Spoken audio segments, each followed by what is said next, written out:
Bonjour à toutes et à tous, je suis ravie de vous retrouver pour ce deuxième atelier de la transformation. Tout tombe, ça commence déjà bien. Ce deuxième atelier, donc la sapette ne fonctionne pas. C'est compliqué ce matin. Ce deuxième atelier, la nouvelle offre, le business model. J'ai la grande chance d'être accompagnée aujourd'hui de Philippe Barré, expert comptable, et de Gagna Kampf, DRH et responsable des nouvelles missions au sein du groupe La Flûte et Associés. Le principe de ces ateliers, c'est vous aider dans la transformation de vos cabinets. Je vais vous faire déjà gentiment un petit résumé si la zapette veut bien fonctionner. Voilà, des épisodes précédents. On s'est déjà tous vus une fois, enfin je l'espère, aux universités d'été pour la grande conférence sur comment transformer son cabinet. Au premier atelier dont le thème était moi, dirigeant leader de la transformation, donc où on y a vu que les cabinets allaient devoir se transformer. On a parlé plus particulièrement de la facture électronique qui était bien plus qu'une transformation technologique, mais c'est une transformation de l'ADN de nos métiers et de nos cabinets.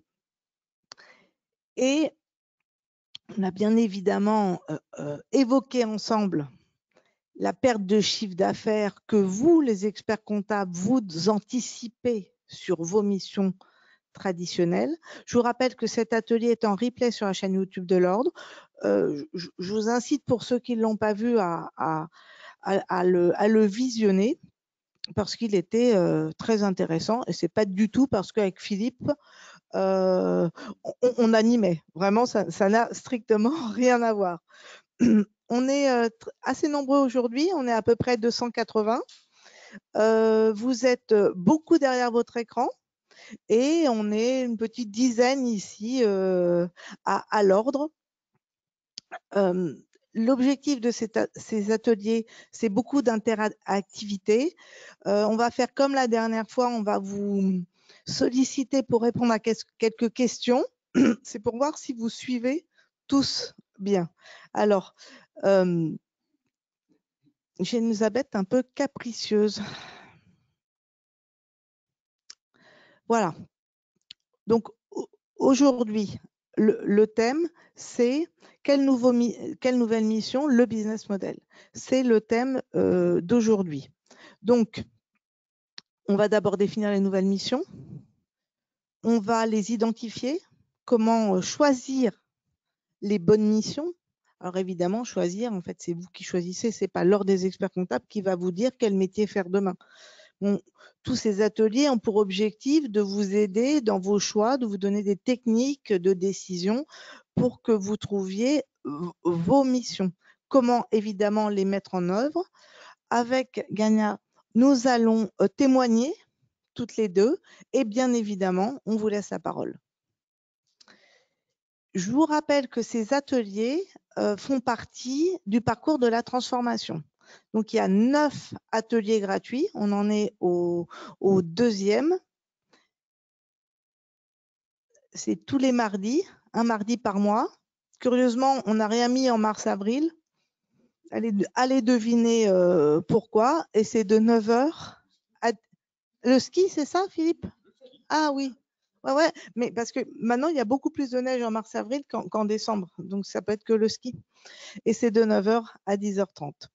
Je vous ai remis là toutes les dates des ateliers de la transformation. Donc, la prochaine date, c'est construire sa stratégie et le plan d'action du cabinet, que j'aurai la chance d'animer avec Jean-François Marvaux, que vous avez déjà vu dans les épisodes précédents, et une consoeur qui va venir témoigner, Stéphanie Laporte.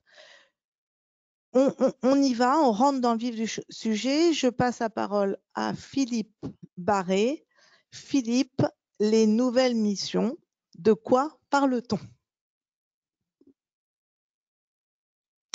Bonjour à tous. Bonjour à tous, merci Virginie. Donc nous allons effectivement parler des nouvelles missions. Et déjà, avant de parler de quelle mission concrètement, quel est l'objectif de ces nouvelles missions? Comme on l'a vu la semaine dernière, enfin la fois dernière, comme le rappelait Virginie, l'idée c'est de trouver des sources de revenus pour compenser les missions actuelles des cabinets qui vont connaître une attrition de leur volume dans les mois et les années qui vont venir. Donc, il faut être prêt pour quand effectivement ça va commencer à baisser. Donc en fait, en 2 mots, il va falloir définir un nouveau modèle économique. Mais c'est quoi un modèle économique, un business model? On en parle beaucoup, c'est à peu près comme écosystème ou des choses comme ça qu'on entend tous les jours et dont on n'a pas vraiment forcément toujours une définition.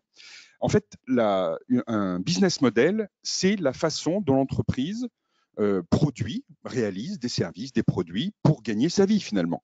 Donc elle rend un service, elle crée de la valeur pour ses clients, elle apporte une utilité à ses clients et en échange de quoi ses clients la rémunèrent. C'est ça le business model et donc c'est ça qu'il va falloir réinventer. Là, on avait un business model qui était de faire des missions dites de production, on remplissait les obligations. À la place, on va faire d'autres choses, puisqu'il n'y aura pas de nouvelles missions de production réglementaire, mais par contre, on va développer des nouvelles missions. Lesquelles, comment on va les facturer, comment on va les réaliser, etc. Donc, quand on définit un modèle économique, voici quelques-unes de toutes les questions qu'il faut se poser. Par exemple, à qui on va vendre? Qu'est-ce qu'on va vendre? Qu'est-ce qu'on va concrètement proposer? Quelles sont nos forces pour réaliser ces missions? Autrement dit, sur quoi on va pouvoir s'appuyer, sur quelles compétences, sur quelle équipe, sur quel savoir-faire on va pouvoir s'appuyer. Ensuite, comment gérer des revenus et accessoirement une marge. Je vous rappelle la grande phrase, la grande, comment dirais-je, devise quand on fait de l'analyse stratégique. Quand on veut faire du chiffre d'affaires, on dit souvent oui. Quand on veut faire de la marge, on dit souvent non. C'est-à-dire qu'en fait, il va falloir faire un subtil équilibre entre les deux, à savoir quelle mission on développe, mais quelle mission rentable on développe. Ensuite, avec quelles ressources, quels moyens, quels outils, quelles compétences, quels collaborateurs, quel temps homme, parce qu'il va falloir un peu de temps, et puis après, avec quels clients, donc quels collaborateurs, avec quels clients, mais aussi avec quel marketing, quelle communication. Voilà, en fait, c'est définir un peu tout le processus qui va nous permettre d'aboutir à ces nouvelles missions. Donc, voilà, on a un peu listé toutes les questions qu'il allait falloir se poser. Nous, on va vous accompagner aujourd'hui dans vous prendre un peu par la main, pas à pas, pour avancer dans cette réflexion et vous donner une petite méthode pour arriver à définir ces missions et à les mettre en place au sein de votre cabinet. Alors, moi, je vous conseille un outil qui est très simple, honnêtement. Ça s'appelle le Business Model Canvas. En fait, ça vous permet de vous poser. Alors, c'est un espèce de graphique que vous trouverez sans problème sur Internet. Vous aurez dans le diaporama, en plus de ce qu'on vous a mis dans les diapositives qu'on va vous présenter à la fin, des petites annexes. Il y en a une qui s'appelle En savoir plus, pour aller plus loin, pardon. Et dedans, je vous mettrai un lien vers une vidéo qui dure 10-15 minutes et qui explique vraiment pas à pas comment construire son business model Canvas. C'est très pratique, très concret. L'avantage, c'est que ça vous permet de ne rien oublier. Et donc, vous vous posez toutes les bonnes questions pour monter votre nouveau modèle économique, donc vos nouvelles missions, votre nouveau mode d'organisation pour développer ces missions. Donc, les questions qu'il faut se poser, c'est quoi? Quelle mission, comment dirais-je, je vais proposer, à qui, donc à quel client, comment je vais faire pour produire, combien, c'est quoi à peu près la volumétrie, le nombre de clients qui sont potentiellement concernés, le nombre de missions qu'on va pouvoir vendre par mission, parce qu'on ne va pas développer une seule mission, donc on va peut-être développer 3-4 missions différentes. Donc à chaque fois, combien de missions on va développer. Après, qu'est-ce que ça apporte comme valeur au client? Qu'est-ce que ça va apporter comme modalité concrète et comment je vais pouvoir faire pour réaliser ces missions de manière efficace? Et donc, voilà. Donc, toutes ces questions-là, je vous conseille vraiment quand vous serez, je dirais, en phase de réflexion, donc dans la deuxième phase du travail de modélisation des nouvelles missions, je vous conseille vraiment d'utiliser ce modèle qui est vraiment très simple, mais qui est pratique parce qu'il permet de penser à tout, donc à se poser les bonnes questions. Et quand vous avez rempli toutes les cases, je ne dis pas que toutes les cases sont bien remplies, mais au moins, vous êtes à peu près sûr de ne pas avoir oublié grand-chose. Donc, c'est quand même bien pratique. Donc, si tu me permets, Philippe, on parle bien en fait des missions qu'on vend. Hein. On est bien d'accord. C'est pour ça qu'on parle de business model. Évidemment que cette remarque semble peut-être un peu sortie de nulle part, mais nous, experts comptables, ça fait des années qu'on vend la mission traditionnelle et qu'on offre de l'accompagnement, qu'on ne fait pas payer tel conseil, qu'on ne fait pas payer tel accompagnement. Et là, en fait, c'est comment switcher. Grosso merdo, c'est comment on va faire pour vendre ce qu'on donnait gratuitement avant ou pas. Non. D'accord. OK. Merci, Philippe. Alors là, je sais que je ne vais pas me faire que des copains, mais enfin, ce n'est pas très grave. L'idée, c'est que l'expert comptable, il a toujours apporté des conseils que moi j'appelle de proximité. D'accord? Donc, c'était un rendez-vous avec un client qui durait 1 heure parce qu'il se posait des questions. C'était un déjeuner pendant lequel on abordait les problématiques de l'entreprise, on discutait, etc. Et effectivement, ça n'a jamais été facturé. Mais ça, c'est pas un métier en tant que tel, quoi. On fait pas du conseil entre 2 TVA ou entre 2 déjeuners ou après le fromage et avant le dessert. On a 10 minutes à perdre. Tiens, je vais vous faire du conseil pendant 10 minutes. Essayez d'envoyer la facture après, vous allez voir la tête du client. Non, le métier, les missions, les nouvelles missions, on en reparlera avec vous tout à l'heure. C'est un vrai métier à part entière. Il faut développer un savoir-faire, il faut développer une organisation, développer une offre, packager une offre, la vendre. Et il faut que ce soit clair pour vous et pour le client. Il faut des rendez-vous mensuels ou trimestriels ou annuels, ou bien une étude ponctuelle ou quelque chose. Mais quand on fait un truc entre 2 portes avec un client entre 2 rendez-vous, c'est pas du conseil. C'est de la proximité, on rend des services, on file un coup de main. Mais je suis d'accord que le conseil qu'on donne, même quand c'est entre la poire et le fromage, est souvent plus utile pour le client que sa déclaration de TVA ou sa alias fiscale, etc. Parce qu'il va effectivement en tirer une utilité pour lui. Malheureusement, ça n'est pas valorisé dans notre mission. On a toujours vendu le courant et le quotidien et toujours offert les éléments exceptionnels qui valorisaient notre savoir-faire. Mais maintenant, effectivement, là où je partage, c'est qu'il va falloir inverser la tendance, c'est-à-dire vendre de la valeur ajoutée et arrêter de vendre de la paperasse. Par contre, ce qu'on faisait avant n'est pas ce qu'on vendra demain. Le concept est à peu près le même, mais il va falloir le modéliser, l'organiser, l'industrialiser, le marketer, le vendre et le faire payer. D'accord ? Voilà. Alors, pour commencer, pour être sûr que vous êtes tous réveillés, première petite question, je vais vous demander de sortir votre téléphone portable pour ceux qui en ont. Ceux qui n'en ont pas, faudra faire un atelier 0 sur… voilà. Mais voilà. Alors, on y va. Donc, l'idée, c'est que vous allez vous connecter au site qui s'appelle Slido, S-L-I-D-O. Vous allez sur votre moteur de recherche sur votre téléphone, d'accord ? Et vous allez taper Slido, S-L-I-D-O. Vous allez tomber sur un écran. Voilà. Et dans cet écran, on va vous demander comme vous êtes participant, on va vous demander de noter les coordonnées de la réunion d'aujourd'hui. Donc, comme c'est l'atelier numéro 2, c'est facile à se rappeler. Les coordonnées, c'est AT2 en minuscule 2. D'accord ? Donc, vous tapez AT2 et vous allez arriver sur un écran qui va vous permettre de poser des questions. Et donc là, alors là, il me faudrait 2 ou 3 mains. Je vais vous donner la première question. AT2. Donc, que représentent les nouvelles missions? Alors, ce qu'on appelle les nouvelles missions, c'est tout ce qui n'est pas traditionnel, la tenue de comptabilité, la paye, le juridique annuel courant, les déclarations fiscales, les déclarations de TVA. C'est normal, parce que je n'ai pas encore ouvert. Pour l'instant, j'explique. Voilà. Et donc la question, c'est que représentent ces nouvelles missions au sein de votre cabinet, dans votre chiffre d'affaires? Et donc là, je vais vous ouvrir le… normalement, ça devrait être bon. Parfait. J'adore. Répète. Parfait. Merci, Virginie. Donc, et avec juste un téléphone, je tiens à le signaler quand même. Hein, voilà. Donc, ah oui, parce que pour l'anecdote, il y a une semaine, je ne savais pas utiliser ce logiciel qui est super utile, qui coûte pas cher du tout. Quand vous avez des réunions animées avec plein de gens, je vous le conseille, c'est vraiment super pratique. Ça vous permet vraiment d'avoir une possibilité d'interroger une salle sur place ou à distance, c'est super pratique. Alors, donc, à cette question, nous avons donc l'objectif était de savoir un petit peu à aujourd'hui qu'est-ce que ça représente dans la profession ces nouvelles missions, sachant qu'évidemment il y a un petit biais, c'est que vous, si vous participez à cet atelier, c'est que ça vous intéresse, donc a priori on peut se dire que vous n'êtes pas une population totalement ordinaire, et que si vous êtes levé si tôt pour venir nous écouter, c'est que vous êtes un peu intéressé, donc voilà, donc il y a un petit biais, mais c'est pas grave. Alors on arrive à 75 votes, donc là il n'y en a pas beaucoup qui sont réveillés, hein. Voilà.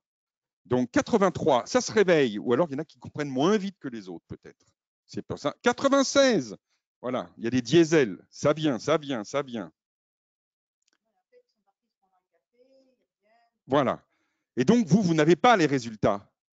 C'est pas affiché, vous n'avez pas la réponse, mais moi je les ai, parce que j'ai trouvé la touche qui permet de les cacher, les résultats. Et voilà. Donc nous avons 109 réponses. Je vous propose de vous montrer les résultats. Je vous les montre? Allez, on y va. Pardon. Et donc là, vous devez les avoir. On les a. Donc les résultats, voilà. Il y a donc 46%, un petit 50%. Un petit 50% des experts comptables qui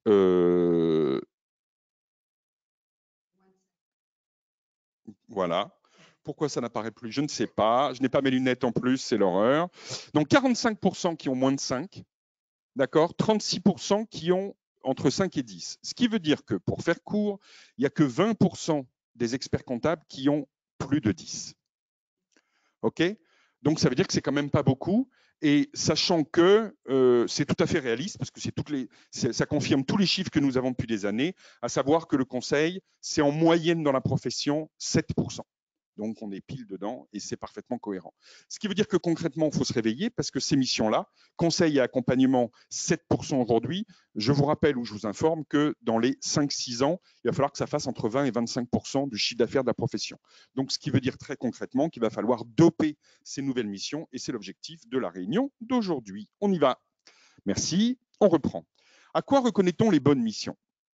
En fait, il y a 4 critères. D'abord que quand vous allez vous interroger sur c'est quoi une bonne mission, la première question qu'il faut que vous vous posiez, c'est que le cabinet soit capable de les produire, de les réaliser. Le deuxième critère, c'est que les clients les achètent. Alors ça a l'air tout bête, mais je vous rappelle qu'il n'y aura plus d'obligation légale d'acheter ces missions, puisqu'il n'y aura plus de contraintes réglementaires. Les clients n'achèteront ces missions que s'ils sont intéressés par ces missions. Et donc, ça veut dire qu'il va falloir que ces missions soient pertinentes et soient utiles pour les clients. Sinon, ils ne les achèteront pas. Troisième critère, qu'elles représentent le même chiffre d'affaires et, j'insiste, la même récurrence que les missions que l'on va perdre. Pourquoi? Parce que si vous avez une mission, si actuellement vous avez une mission de 3 000 € par an chez un client, c'est bien mignon d'avoir une mission de 30 000 tous les 10 ans, mais je ne suis pas sûr que ça permette à votre modèle économique de subsister les 10 ans, justement.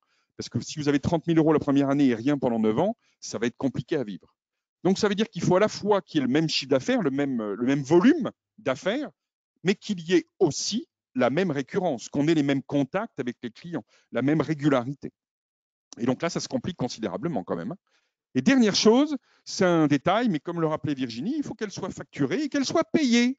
D'accord? Donc, ça veut dire qu'avant de commencer la mission, il faut que ce soit clair entre l'expert comptable et son client que cette mission donnera lieu à une facturation et accessoirement à un paiement. Donc, tout ça, je n'ai pas dit que c'était très hautement scientifique. Hein. C'est trivial et je vous le concède, je n'ai pas de débat là-dessus. Sauf que, là encore, c'est un petit filtre qu'il faudra avoir en tête plus tard parce que s'il y a un seul des critères qui n'est pas respecté, la mission ne marchera pas.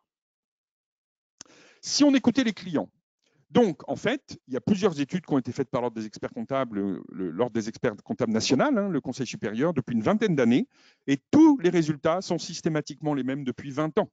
D'accord? Donc, en gros, la première demande des clients, c'est qu'on réponde à leurs questions et qu'on l'aide quand il a des questions, des besoins. C'est le fameux déjeuner où c'est j'ai un problème, j'ai un collaborateur qui m'embête, j'ai un client qui ne paye pas, j'ai un machin, je passe un coup de fil 3 minutes et on me répond. Ça fait partie de la mission qu'on attend de l'expert comptable et c'est la première des attentes. La deuxième attente, c'est l'aide à la gestion. Donc, aide à la gestion quotidienne, les tableaux de bord, la gestion de trésorerie, les frais, les charges, comment on essaye de rentabiliser, comment un calcul de devis, un calcul de coûts, des coûts de revient, etc.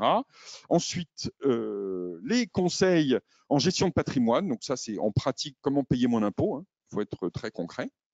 Ensuite, c'est la gestion de trésorerie, la négociation de crédit avec un banquier, le contentieux et le recouvrement des clients. Comment j'aide mon client à encaisser ses créances clients, la facturation, le conseil informatique, la formation, les relances, etc.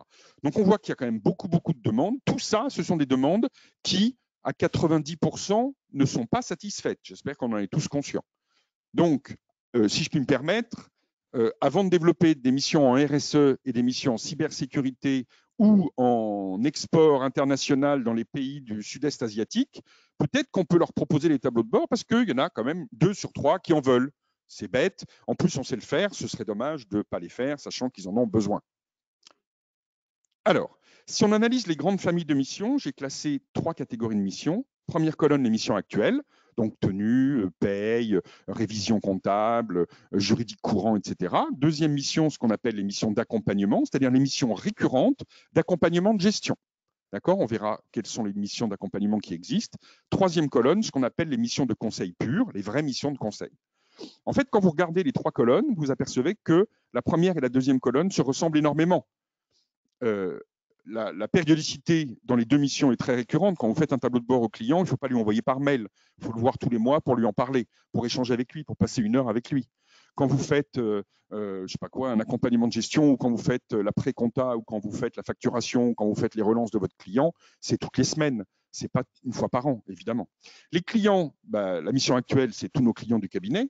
Les missions d'accompagnement, il y en a quand même les 2 tiers qu'on demande minimum. Et quand on croise toutes les demandes d'accompagnement, il y en a quasiment 100%. Quasiment 100% de vos clients actuels ont des besoins en matière d'accompagnement. 100%. Alors qu'à l'inverse, les missions de conseil en gestion de patrimoine, cybersécurité ou que sais-je encore, la demande est très rare. Je ne dis pas que ce n'est pas intéressant, je ne dis pas qu'il n'y a pas de demande. Je dis juste que ce n'est pas n'importe quel client et pas n'importe quel cabinet. L'approche, elle est industrielle, c'est-à-dire qu'en fait, vous pouvez organiser complètement le cabinet pour faire les missions d'accompagnement et les missions de production, ce qui est beaucoup moins facile pour les missions de conseil. Les intervenants, ça c'est absolument vital. Si on n'a pas les hommes et les femmes au cabinet pour faire ces missions-là, on est mort. Qui va faire ces missions ? Dans les missions de production, c'est des collaborateurs assez généralistes, ceux qu'on a actuellement au cabinet. Dans les missions d'accompagnement, ce sont les mêmes.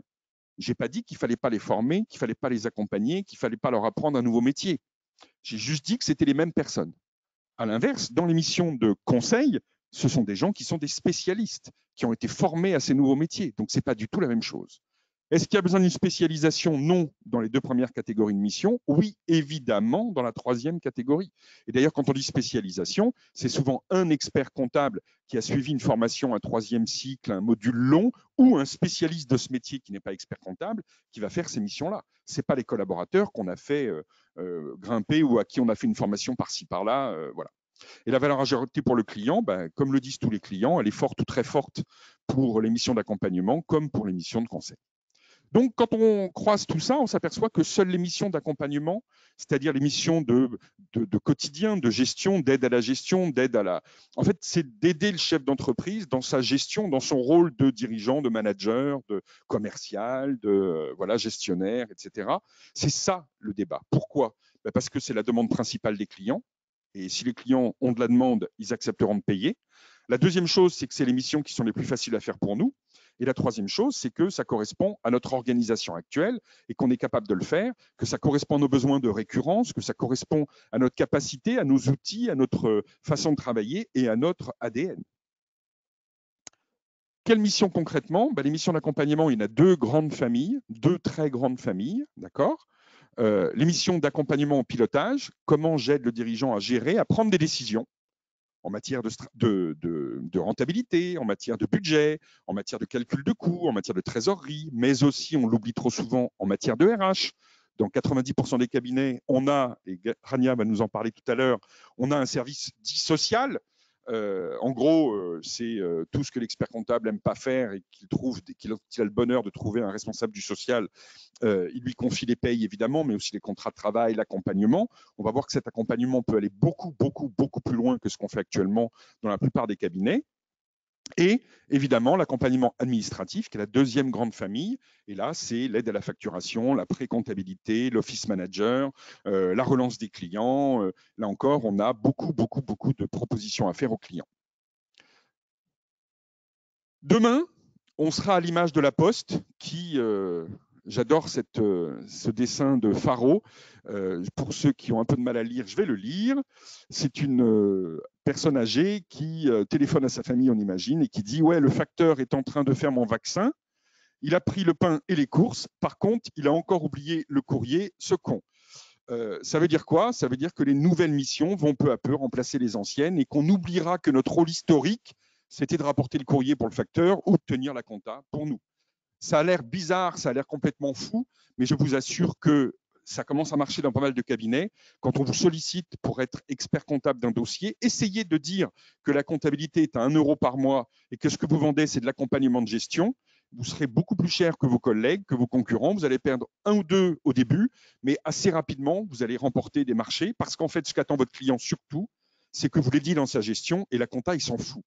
Donc, si on lui explique qu'on passe 90% de notre temps à faire la compta et que dans notre facture et dans notre devis, on lui explique que l'essentiel du temps, c'est de la compta, bah, il n'aura pas envie d'acheter le reste. Par contre, si on lui explique qu'en fait, c'est pour faire le tableau de bord qu'on tient la compta et pour l'accompagner dans sa gestion et dans sa prise de décision, alors il sera beaucoup plus intéressant et vous serez bien plus intéressant, bien plus rentable et bien plus pertinent que toutes les plateformes qui proposent la comptabilité à 20 balles. Parce qu'une fois que vous avez la plateforme à 20 balles, ça vous fait une belle jambe parce que quand vous avez une question, allez poser une question à la plateforme et vous n'allez pas être déçu du déplacement.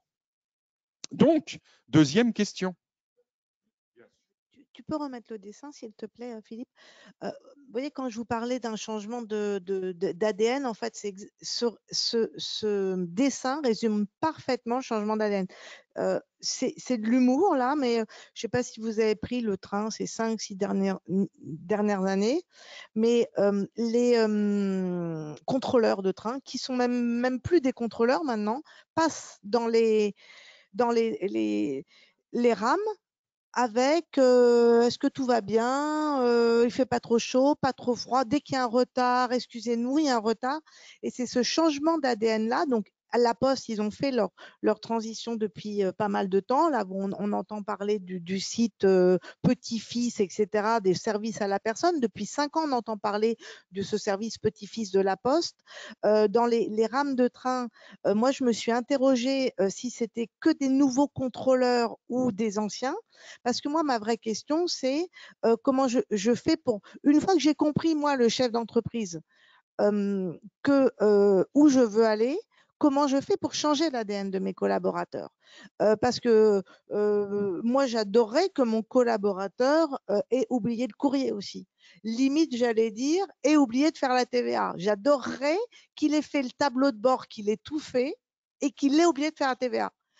Bon, j'exagère un petit peu, vous avez compris l'image, mais on est exactement là et à cet endroit-là. Comment on change toute cette organisation, comment on change les réflexes des clients. Après, je vais témoigner sur mon expérience au cabinet sur le pilotage en gestion. Je vais vous faire part des quelques erreurs que j'ai commises au début parce que je n'avais pas la fameuse liste et j'aurais adoré l'avoir eue il y a 6 ans, mais merci Philippe. Bon, voilà, c'est ce que je voulais dire. Il est exactement là, ce changement d'ADN, et ça, c'est quelque chose de très compliqué à faire. On est vraiment dans un changement en profondeur. Et c'est pour ça notamment qu'on dit bien que la transformation numérique qu'on vit actuellement, ce n'est pas tellement numérique, c'est une transformation humaine, parce qu'il va falloir changer de métier et d'ADN. Alors, pour ceux qui sont encore réveillés ou pas encore partis, deuxième question, et vous, dans votre cabinet, je vous rappelle que toutes les réponses sont totalement anonymes, il n'y a pas de souci. Dans votre cabinet, comment vous envisagez les choses? Alors, pareil, vous vous reconnectez sur Slido si vous avez été connecté. Le code, c'est toujours AT2, puisque nous sommes dans l'atelier numéro 2. Il y en aura 9. Et donc, la question est la suivante. Quelle mission envisagez-vous de développer dans les prochaines mois et prochaines années? Donc, je viens d'ouvrir sur mon téléphone pour que tout le monde puisse accéder. C'est bon normalement, vous n'avez pas les réponses, mais ça y est, ça démarre. Donc, il y a déjà 16 votes. Oui. C'est en priorité. Quelles sont les missions que vous allez surtout développer? Quelles sont celles que vous envisagez de développer en priorité, si je puis dire?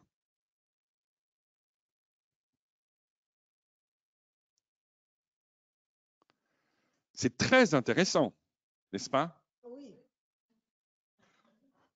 Bon, allez, je suis sympa, je vais vous ouvrir.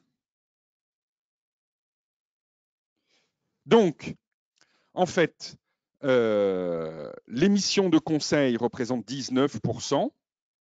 Et après, pour, je dirais, les autres, c'est une grosse moitié au pilotage et une petite moitié au full service. La conclusion numéro 1, puisqu'en fait, on a 45% des répondants qui veulent développer des missions de pilotage, 36% des répondants qui veulent développer des missions de full service et 18% des répondants qui veulent développer des missions de conseil. Mais là où c'est amusant, c'est qu'il y a 0% des répondants qui disent qu'ils n'en développeront aucune. Alors, je vais vérifier. Je n'ai pas bloqué la réponse. Hein. On pouvait répondre ça, mais il n'y en a aucun sur les 117 votes qui ont préféré, enfin, qui ont choisi cette réponse-là. Ça veut dire que, très clairement, on est dans la cohérence là encore. Tout ce qu'on a comme comment dirais-je, comme retour, c'est en gros un 50% plus ou 50% moins de missions de pilotage, une mission de full service, sachant qu'évidemment, pour répondre à une question qui a été posée dans la salle que peut-être vous n'avez pas entendue, l'un n'exclut absolument pas d'autre, et donc ça veut dire que tous les collaborateurs ne feront pas tous les mêmes missions, évidemment, et donc ça veut dire qu'on aura certainement dans la plupart des cabinets les deux types de missions d'accompagnement qui seront développées.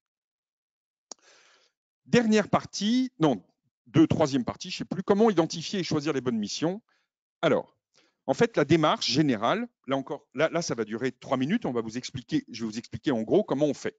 En fait, on fait en 2 étapes. La première étape, c'est ce qu'on appelle la phase de divergence. Là, on va jeter les idées. Nos limites, on réfléchit, on se lâche, on dit des bêtises, éventuellement on boit un coup pour que les idées viennent plus vite, on rigole, on discute, faut surtout pas être carré, serré, voilà. On discute entre nous, il n'y a pas de mauvaises idées, interdiction absolue de critiquer les idées des autres, on se lance des idées, on réfléchit, et puis voilà. Alors, on y viendra tout à l'heure, mais pas du tout, pas de problème. Une fois qu'on a fait ça, on fait une petite pause, c'est même pas forcément le même jour, l'idéal, c'est une autre journée, voilà. Et on a une deuxième phase qui est l'étape de convergence. On va choisir les bonnes idées. Parce qu'évidemment, dans la première étape, comme on s'est lâché, on a jeté le filet.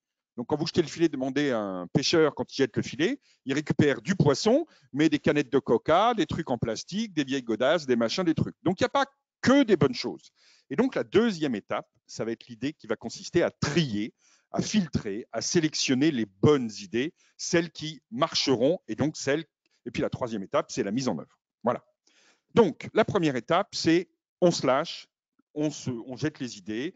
Alors, comment on peut trouver des bonnes idées? Comment on peut trouver des idées? On ne cherche pas à avoir des bonnes idées à cette étape-là. D'accord? On va en avoir 42, et c'est parce qu'on en a eu 35 au début que la 36e est génialissime. C'est parce qu'on va avoir échangé, qu'on va avoir rebondi. Là, on va donner des idées, on va rebondir, on va parler tout haut, on va se donner des idées les uns les autres. Tiens, tu as dit ça, ben moi, ça me fait penser à ça. Et on ne discute pas, on ne dit pas c'est une bonne idée, une mauvaise idée ou n'importe quoi. On ne fait que rebondir. On rajoute, alors il y a plein de techniques pour rigoler là-dessus. On fait des post-it, on discute, on parle, ce que vous voulez. Quelques pistes pour trouver des idées. Par exemple, on peut se dire, on joue à ce qu'on appelle la connexion forcée. Par exemple, si j'étais Superman, si j'étais Nelson Mandela, si j'étais Barbapapa, si j'étais machin, qu'est-ce que je proposerais à mes clients? Ça a l'air con, mais ça marche. Après, ça, si vous avez fait une stratégie, un projet de cabinet, l'idéal, évidemment, c'est de partir de ça. Mais bon, c'est toujours le cas. Donc voilà. Ensuite, c'est qu'est-ce qu'on a fait par le passé comme mission pour des clients qui nous ont demandé et qui ont super bien marché. Je ne sais pas quoi, un client qui nous demande un dossier pour le banquier, un client qui nous demande un papier, un document, qui rachète, qui fait un machin, un truc, un bidule. PGE, on a fait des trucs, on a fait des budgets, on a fait des… Donc, après tout, on a fait des dossiers. Et pourquoi? Qu'est-ce qui a bien marché? Qu'est-ce qui fait que? Troisièmement, ça vient des clients. C'est quand même pas mal dans ces nouvelles missions qui ne seront pas imposées par les textes de penser aux clients. Donc, les clients, c'est quoi concrètement? Qu'est-ce qu'on a fait pour un client? Et le client nous a dit « Ah, c'est génial ce que vous avez fait pour moi, ça m'a vachement aidé, ça m'a permis de grandir, de progresser, d'avoir un emprunt, de trouver un acquéreur, de trouver un machin, un truc, par exemple. » C'est des clients qui ont des besoins particuliers parce qu'ils appartiennent à des secteurs d'activité particuliers. Pour tel secteur, on doit faire un tableau de bord mensuel ou trimestriel, ou bien pour un client dont on fait le reporting pour la mer, finalement, on pensait au début que c'était infaisable parce qu'on a un petit cabinet et qu'on n'y arriverait pas. On s'en sort très bien. Tous les mois, il y a un tableau de bord à remplir, un reporting. On va faire le même reporting pour le commerçant du coin. Il n'y a aucun problème, il n'y a pas de souci. Après, tout ce qu'on fait pour un gros, on peut le faire pour un petit. J'ai un de mes collaborateurs qui m'a mis en tableau Excel et en graphique toutes les ventes d'une pizzeria, la pizzeria d'à côté. Je reviens à des clients traditionnels. Hein. Vente à emporter, distinction vente sur place, vente à emporter. Ça fait 4-5 ans qu'on accompagne réellement ce client-là. Et grâce à ces tableaux Excel, il a acheté un 3e four à pizza. Et puis, il s'est mis chez Uber Eats. Et puis maintenant, faut pas dire Uber Eats et Deliveroo. Ah oui, non, c'est vrai que tu es énervé après Uber Eats. Bon. Oui, c'est vrai. Bref. On peut aussi proposer des chiffres, autre chose qu'une relation mère-fille. Donc là, la pizzeria d'à côté, les ventes sur place, les ventes à emporter, les ventes via une plateforme. Faire des diagrammes de vente par jour, savoir les pics d'activité pour mettre en adéquation la masse salariale. Donc, même pour ces clients-là, donc là, bon, c'est une grosse pizzeria, quand même 8-9 personnes, mais quoi qu'il en soit, là aussi, on peut mettre des choses en place. Et bonjour, la satisfaction du client et du collaborateur qui adore en fait discuter de cette saisonnalité de la vente, de cette saisonnalité hebdomadaire, mensuelle, sur l'année. Et donc, conséquence, le client a acheté un 3e four à pizza. Il était ravi qu'on le conseille. C'est exactement ça. C'est-à-dire qu'en fait, on part d'une expérience client réussie et ça va nous donner des idées pour d'autres clients. D'accord? C'est ce qu'on appelle là encore la connexion forcée. On prend un truc qui a marché dans un coin et on le voit si ça ne peut pas s'appliquer à un autre client du même secteur ou même à un autre secteur d'activité en transposant, en l'adaptant au secteur en question. La troisième ou quatrième source d'idées, c'est les envies, tout simplement. On a envie de faire un truc sympa, on a un collaborateur qui est stagiaire expert comptable, qui fait un mémoire d'expertise comptable sur un secteur d'activité ou sur un truc ou sur un machin. Comme il va devoir passer des dizaines et des centaines d'heures dessus, allez, profites-en pour repenser un peu la relation client sur tel ou tel sujet. Alors, juste sur les envies, je voudrais juste te dire, pour justement les identifier, on peut les identifier, donc moi, en tant qu'RH, je peux les identifier auprès des collaborateurs en faisant des entretiens, comme les entretiens individuels annuels de fin d'année, où là, je vais identifier les appétences de chacun, les appétences et les compétences. Et là, c'est le moyen le plus efficace, justement, d'exprimer ses envies. Qu'est-ce que j'ai envie de faire? Quelles sont mes ressources? Qu'est-ce que je peux apporter au client? Qu'est-ce que je peux apporter au cabinet? Et quelque chose qui me procure du plaisir. Merci. Je suis archi convaincu, et l'expérience le montre, que quand on s'éclate, c'est-à-dire quand on fait un truc qui nous plaît, on a vraiment envie de s'investir dedans, etc. Et le point suivant, c'était justement la compétence. C'est exactement ce que vient de dire Rania. C'est-à-dire qu'effectivement, très concrètement, si vous avez des envies et ou si dans le cabinet, il y a des compétences, quelqu'un qui a fait un master en quelque chose, en gestion, en quelque chose d'un peu décalé par rapport à ce que vous faites au quotidien, donnez-lui un peu de liberté, faites-lui un peu confiance, travaillez avec lui sur ces sujets-là, et on aura évidemment plein de choses qui vont être sympas, qui vont plaire aux clients. Deuxième sujet, la sélection des bonnes idées. Donc là, j'ai mis des lunettes, puisqu'en fait, elles sont sympas mes lunettes. Hein. Ouais. Voilà. Et donc, je disais, pourquoi on a mis des lunettes de différentes couleurs? Parce qu'en fait, on va prendre des lunettes différentes.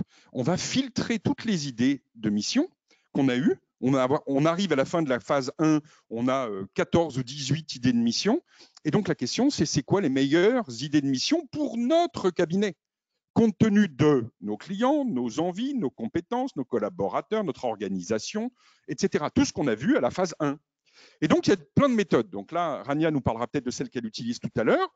En fait, l'idée, c'est de filtrer chaque question et en s'interrogeant, en disant est-ce que celle-là, elle est bonne, très bonne, moyennement bonne, pas trop bonne, etc. Donc, il y a plein de méthodes qui existent. C'est ce qu'on appelle la phase de convergence. Donc là, attention, on analyse les missions, pas les gens qui ont eu les idées. D'accord? Quand on dit ça, ça ne marchera jamais, ça ne veut pas dire ta réponse, elle est nulle. Ça veut dire ça là ne marchera pas, en tout cas dans un premier temps. Donc là, attention, danger, c'est un petit peu touchy. On a parfois un peu de. Voilà, donc là, il faut reboire un coup parce que ça permet d'arrondir un peu tout ça. Et voilà. Donc parmi les méthodes les plus courantes, donc il y a la méthode qu'on appelle la méthode des 6 chapeaux d'Édouard de Bono, qui est une méthode où successivement on analyse chaque idée avec 5 points de vue, avec 5 lunettes différentes. Enfin 6, pardon. des postures différentes. Par exemple, si je suis optimiste ou si je me positionne d'un point de vue de l'organisation, de la faisabilité, du pessimisme, etc., du rêve ou je ne sais quoi, qu'est-ce que cette mission m'inspire? Est-ce que j'y crois pas? Est-ce que ça va marcher? Est-ce que c'est faisable, pas faisable, etc. La deuxième méthode, qui est la méthode Disney, je crois que vous l'utilisez pas mal. Vous nous en parlerez donc du coup tout à l'heure, Ania. Pareil, on va se mettre dans différentes postures successives pour voir ce qu'on peut en avoir. Et la méthode comptable, moi je suis un peu comptable quand même, faut pas oublier, donc c'est moi qui l'ai mis au point. Elle plaît vachement aux experts comptables. Les deux premières, il faut déjà être un peu décalé. Voilà, c'est fun, il faut avoir picolé un peu pour y arriver, sinon il bloque assez rapidement. La dernière, c'est un tableau Excel avec des colonnes, ça marche du feu de Dieu. Donc en fait, c'est une colonne par critère. Est-ce que c'est récurrent? Est-ce que c'est rentable? Est-ce que ça intéressera nos clients? Est-ce qu'on sait faire? Est-ce qu'on a l'équipe pour? Est-ce qu'on a les outils? Est-ce qu'on aura le temps? Vous en mettez autant que vous voulez. En ligne, les 18 missions que vous avez identifiées. Vous notez chaque mission de 1 à 4 dans les colonnes et les grilles. À la fin, vous sélectionnez les 3 qui ont le plus de points. Et cet objectif, vous faites faire le tableau à 6, 8, 10 personnes dans le cabinet. Comme ça, au moins, c'est neutre. On ne sait pas qui a dit quelles idées, donc c'est merveilleux. Et ça permet d'avoir un truc carrément carré, comptable, objectif, et voilà. Autant la divergence, c'est pas du tout carré, il faut se lâcher. Autant la convergence, il faut être un peu rigoureux pour ne pas se lancer dans des missions qui ne marcheront pas. Voilà, l'objectif, c'est qu'effectivement, quel que soit le système de filtre, on arrive à sélectionner, à identifier les missions prioritaires dans lesquelles on va se lancer. Voilà. Maintenant, on a choisi les missions, les 5 missions qui sont identifiées comme étant, comment dirais-je, réalistes et qui ont le plus de potentiel. D'accord ?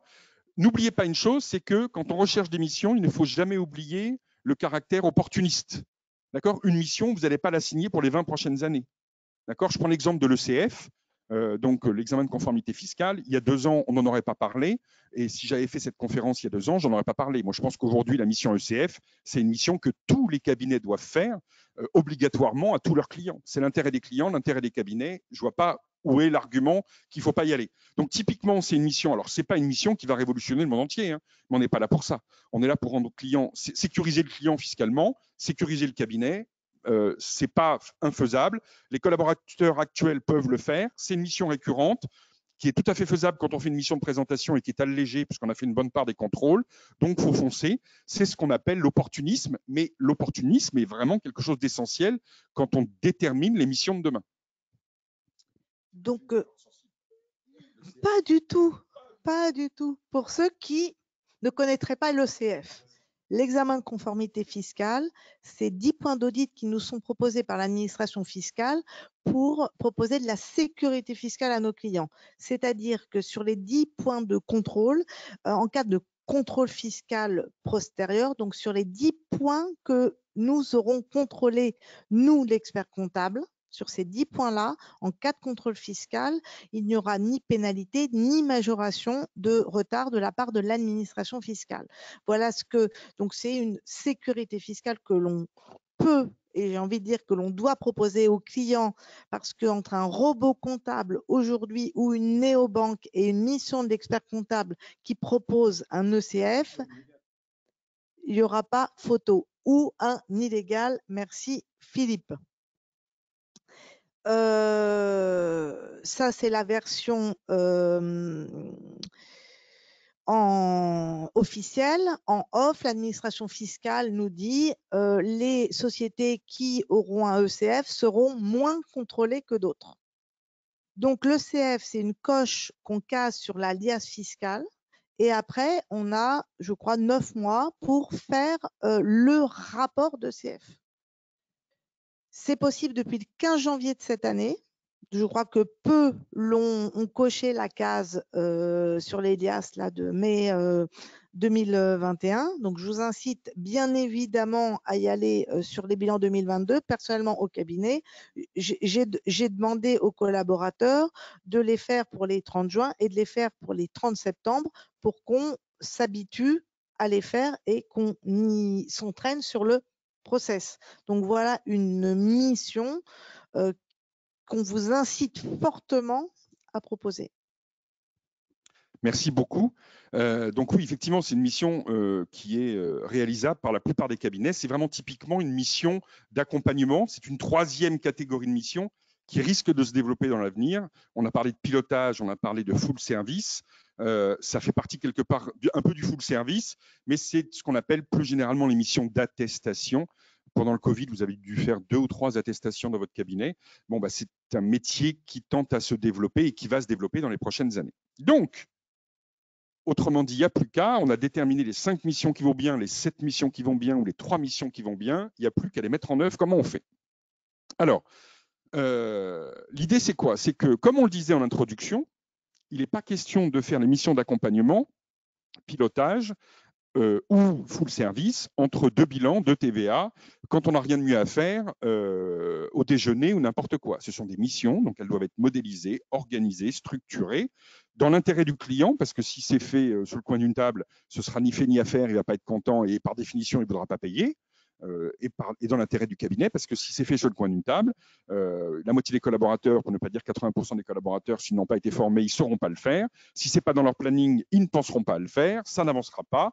Et le jour où arrivera la déclaration automatique de TVA pré-remplie dans le cadre de la facture électronique, eh bien, on n'aura pas de produit de substitution pour nos clients. Donc, il faut organiser ces nouvelles missions, les planifier, les gérer pour qu'elles soient rentables, efficaces et plus utiles aux clients.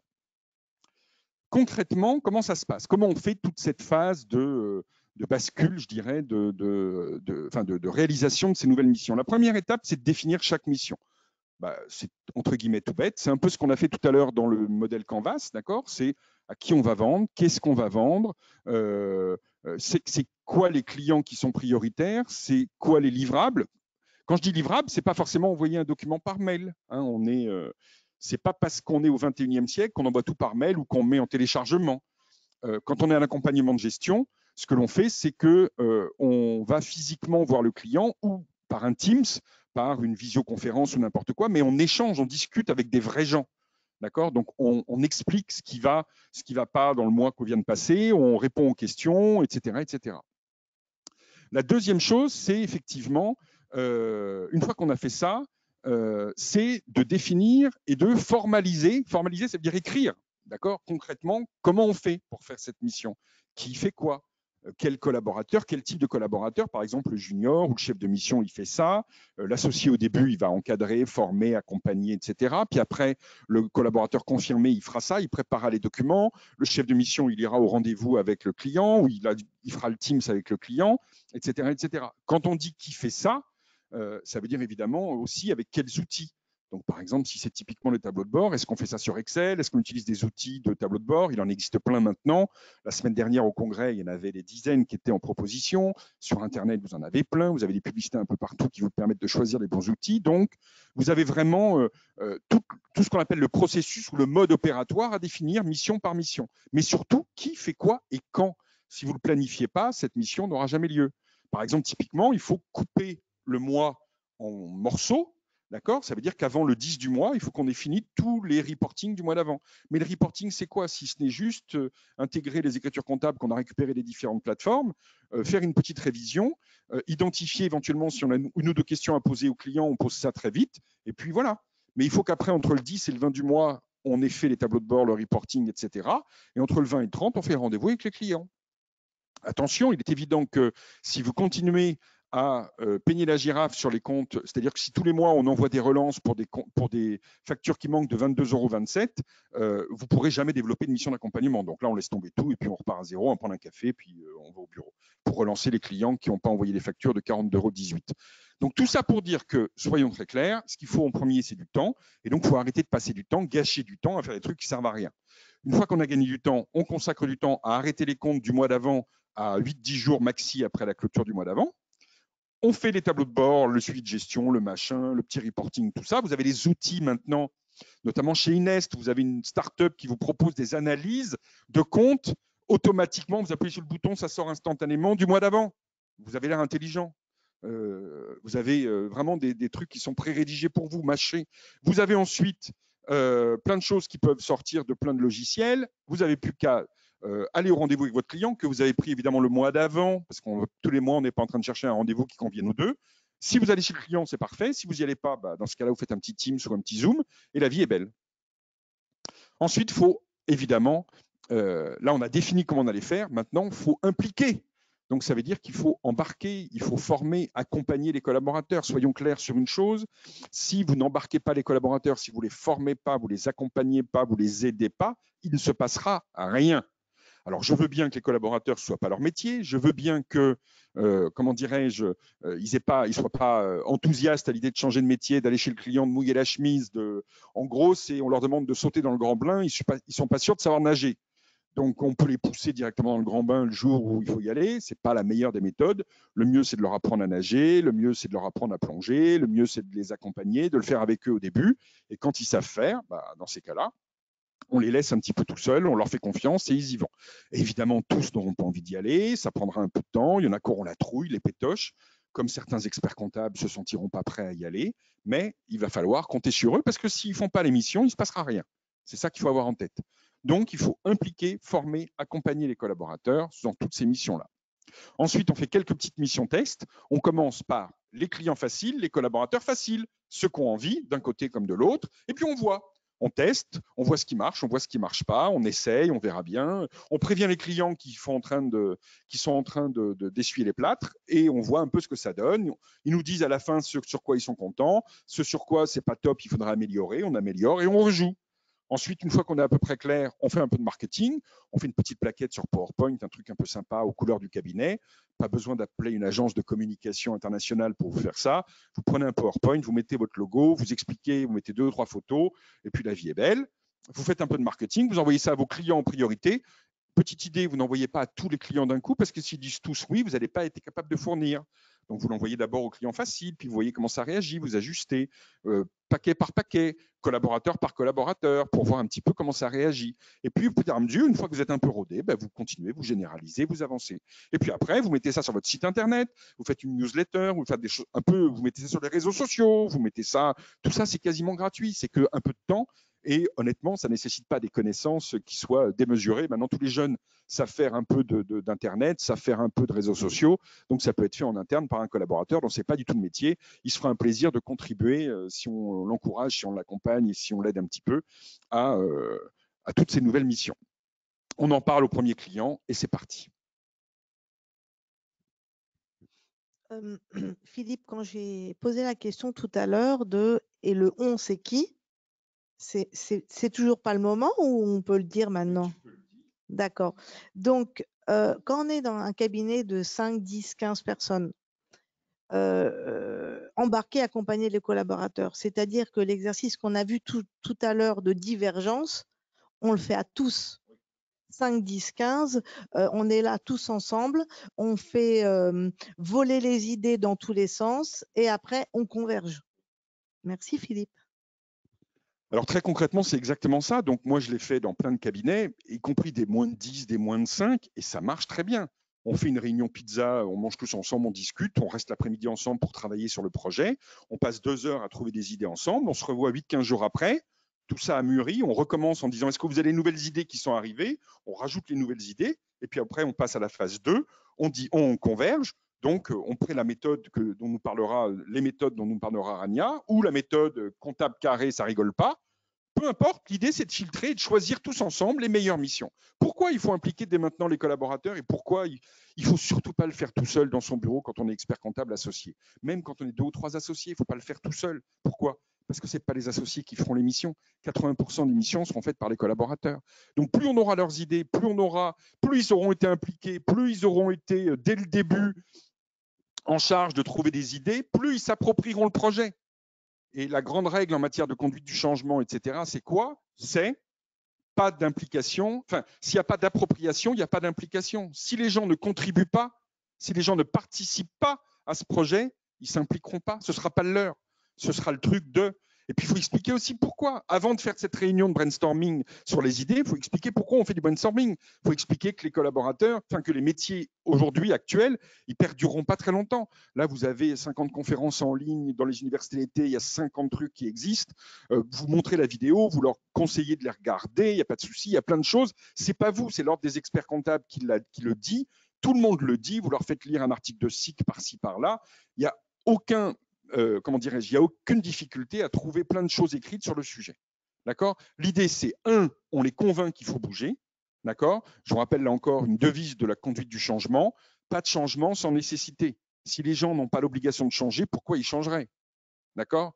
Donc, il faut les convaincre qu'on n'a pas le choix, qu'il faut changer. Une fois qu'on les a convaincus qu'il faut changer, il faut leur expliquer évidemment pourquoi et vers quoi on va aller.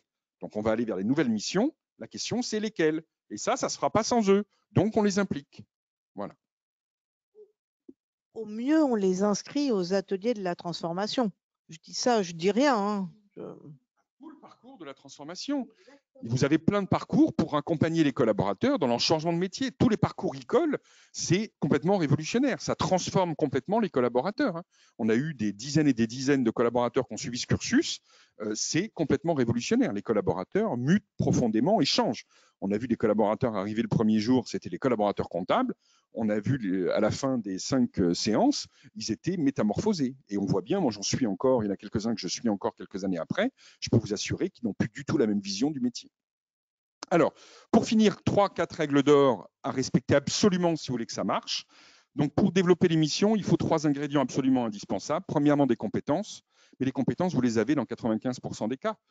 Vous savez, enfin, et vos collaborateurs les ont. Faire une facture, relancer un client, faire un suivi de créance client qui n'a pas payé, faire du pilotage, faire un tableau de bord, etc. Je ne dis pas qu'ils savent le faire du jour au lendemain, demain matin, tu vas faire un tableau de bord.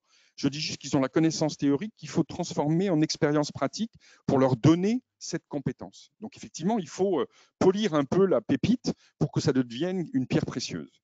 Deuxièmement, il faut une méthodologie pour transformer la compétence en business. Ça, c'est ce qu'on vient de faire. D'accord? Donc là encore, il y a plein de méthodes pour y arriver, mais il faut suivre cette méthodologie. J'identifie les missions, je les choisis, je les mets en œuvre. Troisièmement, il faut du temps. Donc ça veut dire qu'il faut avoir automatisé le métier de base. Sans automatisation du métier de base à fond, ça veut dire pas le temps, ça veut dire pas de nouvelles missions, ça veut dire le grand saut le jour J.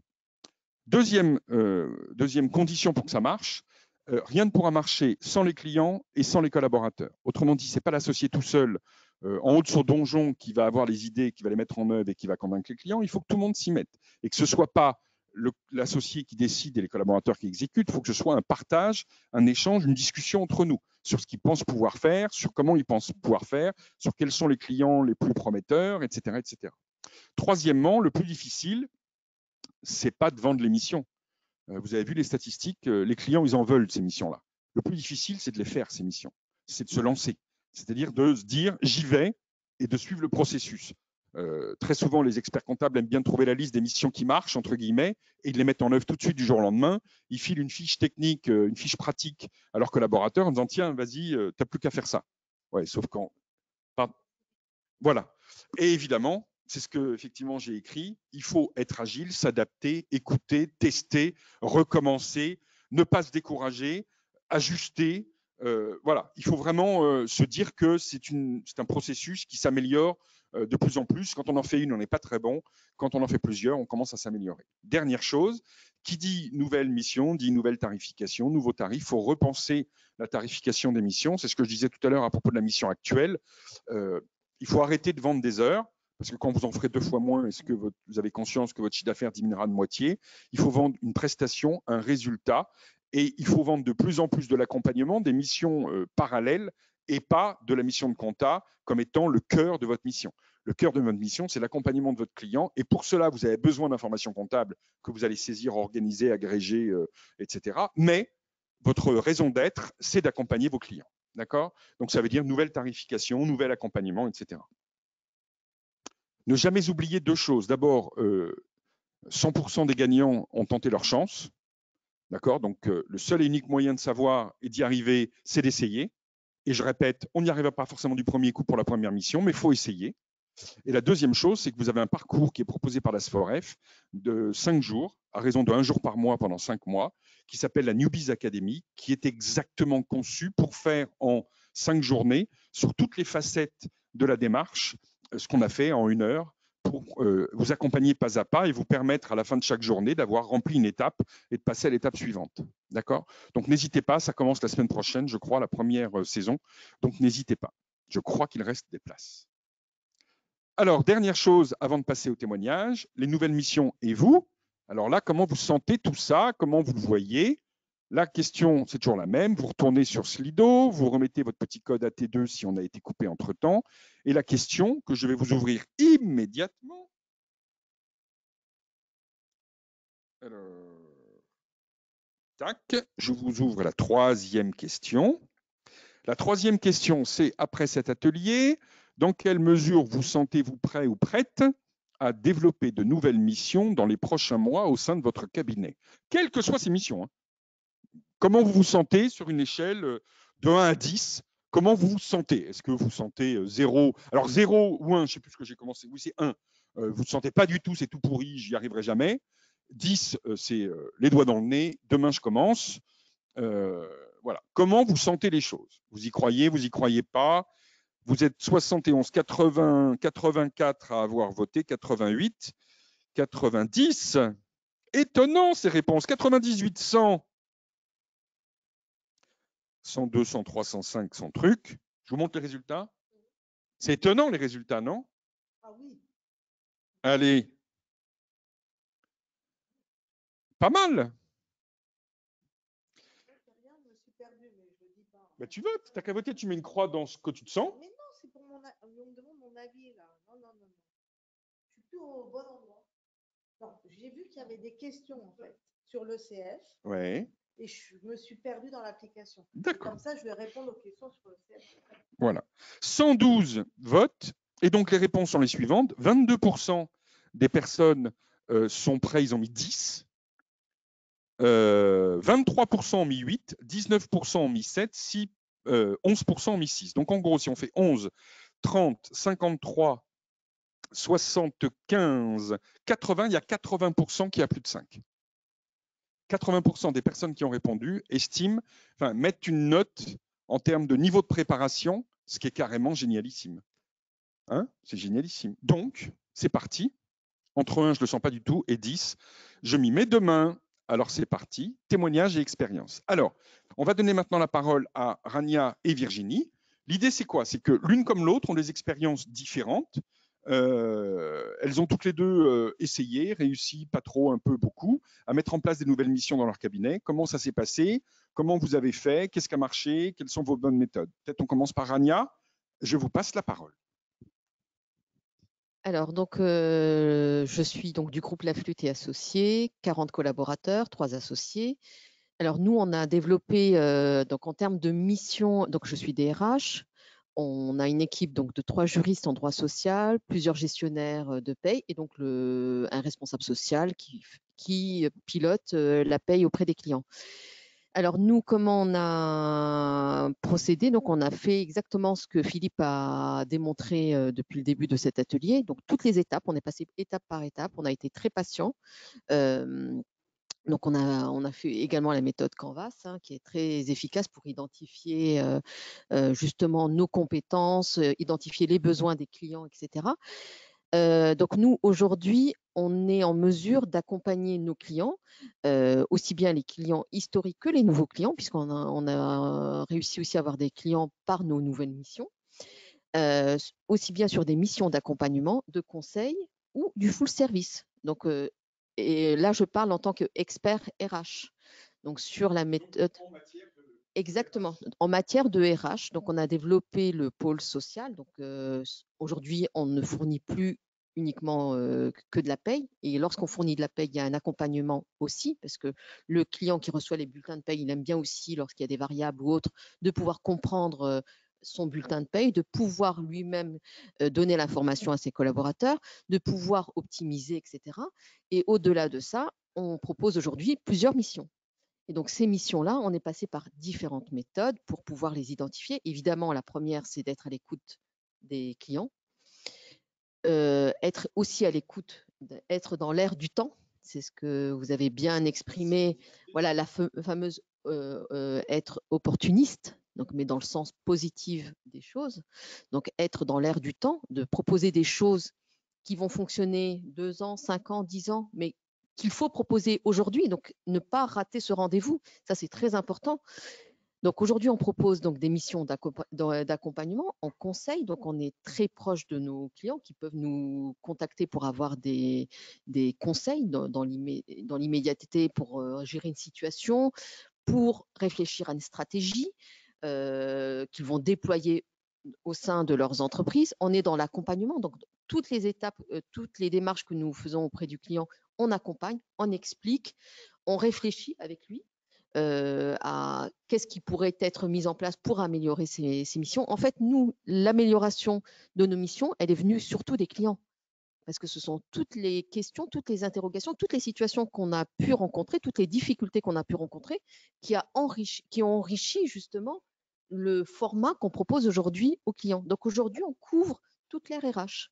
Donc ça va de l'évaluation des risques professionnels à l'accompagnement. Alors une des missions sur lesquelles on a vraiment fait un gros pari, et donc on s'est dit, bon, ça va peut-être pas fonctionner, ça va peut-être marcher sur les clients historiques, peut-être pas sur les nouveaux ou inversement. Aujourd'hui, on propose l'accompagnement RH complet, donc le full service, donc ce qu'on appelle un DRH externalisé, donc qui va accompagner le dirigeant, qui va réfléchir avec lui, qui va l'aider dans la prise de décision, dans la gestion quotidienne de son personnel. Donc, ce n'est pas uniquement de la paye, c'est le résultat, c'est le bulletin de salaire, mais entre-temps, il y a une vie. Il y a une vie dans l'entreprise. Et donc, on l'accompagne dans ça, dans sa stratégie, dans sa prise de décision, dans lui-même, il veut accompagner ses collaborateurs dans une transformation ou les embarquer. Donc là aussi, on l'accompagne. Donc ça, c'est une des missions aujourd'hui qu'on propose et qui est… Oui, exactement. Alors concrètement, donc on se déplace. Donc, donc cette mission-là, par exemple, on la propose en forfait, évidemment. Forfait mensuel avec un engagement, on part sur un engagement de 2 ans pour nous permettre de voir les choses évoluer. Donc on propose ça sous forme de forfait. On va évidemment encadrer la mission en disant que voilà, on sera présent sur une journée, une demi-journée par semaine dans l'entreprise pour pouvoir justement avoir cet ancrage et pouvoir répondre. Sinon, on ne peut pas accompagner le dirigeant, donc on sera présent sur place. On lui propose un forfait, donc un plafond horaire de missions. On lui propose aussi un inventaire, un panel de missions sur lequel on peut l'accompagner, donc qui est aujourd'hui assez large, puisque si on dit full service, c'est qu'on accompagne sur tout, y compris le recrutement, etc.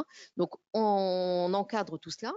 Et évidemment, avant de proposer cette mission, on a fait tout ce que Philippe a présenté, c'est-à-dire est-ce qu'on a les compétences, est-ce qu'on a la ressource chez nous, est-ce qu'on peut le faire? Et donc, évidemment, avant de proposer ce format-là, il y a eu tout un travail qui a été effectué en amont. Évidemment, on a accompagné les clients dernièrement avec la crise sanitaire. Donc, comment éviter, voilà, comment faire perdurer, maintenir son contingent donc, de collaborateurs, quelles sont les différentes situations, quel accompagnement il peut faire aussi en interne pour justement les motiver, les stimuler, les accompagner au changement, puisque tout le monde a été un petit peu obligé de bousculer ses pratiques, etc. Donc aujourd'hui, on propose donc des missions comme celle que je viens de donner, des RH externalisés. On propose également des procédures, des actes qu'on peut facturer soit au temps passé, soit en forfait, et qui sont complètement inédits et qui correspondent. Donc on essaye sur quelques clients, et puis ensuite, évidemment, là où c'est important, c'est qu'il faut faire connaître ces missions. Le client ne pourra pas venir vers nous si on ne lui dit pas ce dont on est capable de faire, sur quel volet on peut accompagner, ce qu'on peut fournir, jusque quand, jusqu'à quelle limite, sous quel format, etc. Donc ça, c'est très important de faire connaître ces missions. Et donc les faire connaître comment? On peut soit faire une communication auprès des clients, mais bon, souvent ils ne lisent pas, soit le rappeler et avoir le réflexe d'identifier des choses qui pourraient l'intéresser. Donc dans sa situation.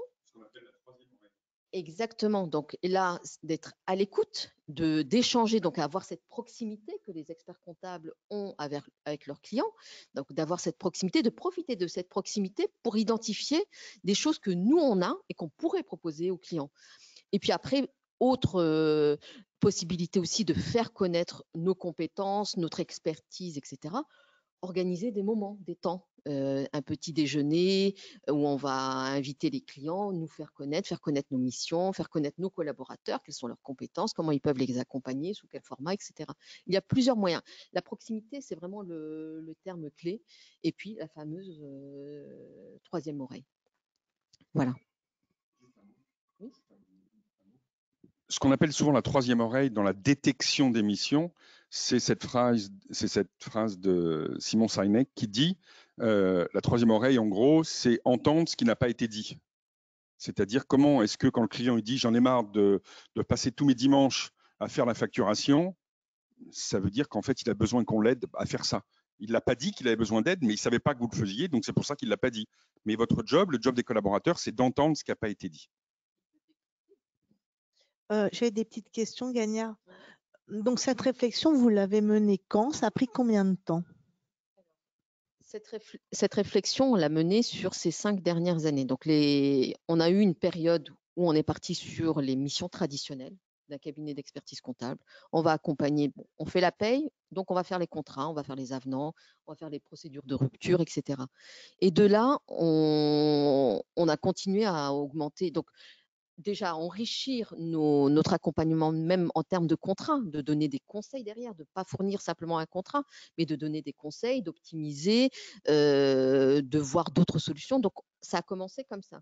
Et de là, les missions, on les a développées au fur et à mesure parce que notre proximité aussi, notre disponibilité, elle a aussi grandi avec les clients. Donc aujourd'hui, comme je vous dis, on est capable de fournir tout de A à Z dans la gestion administrative du personnel, dans la gestion quotidienne du personnel. On peut accompagner le dirigeant, soit le décharger totalement, soit l'accompagner dans sa gestion quotidienne. Mais pour répondre à la question de Virginie, en fait, nous, on a travaillé ensemble il y a 5-6 ans à peu près. Et en fait, ce qui s'est passé, c'est que là, Rania nous parle de la situation aujourd'hui qui est objectivement assez bluffante parce qu'il y a un panel de missions très, très, très important. Mais vous avez commencé petit, vous avez commencé par 3-4 missions. Il y en a une ou deux qui ont marché, une ou deux qui n'ont pas marché. Donc, vous avez prolongé, puis vous avez vu ce qui marchait bien, ce qui correspondait aux besoins. Et puis, petit à petit, l'offre s'est enrichie. On n'a pas fait ça Enfin, c'est pas du jour au lendemain qu'on a fait ça, mais il a fallu plusieurs années. Mais c'est pas un pic comme ça, c'est vraiment une montée en puissance. Effectivement, on n'a pas proposé tout de suite tout ce dont on était capable, parce que aussi, il y avait des choses aussi. Voilà, il y avait des choses aussi qu'on ne savait pas faire, qu'on a gagné donc en compétences par des formations, par des recrutements aussi qui ont été clés. Donc on a commencé tout doucement, mais on a commencé avec l'objectif de continuer à augmenter notre accompagnement. Pour en revenir donc sur les missions, donc il y a 5-6 ans, donc effectivement on a commencé tout doucement. Il y a des choses qu'on a mises en place. Au départ, on répondait tout simplement aux obligations légales.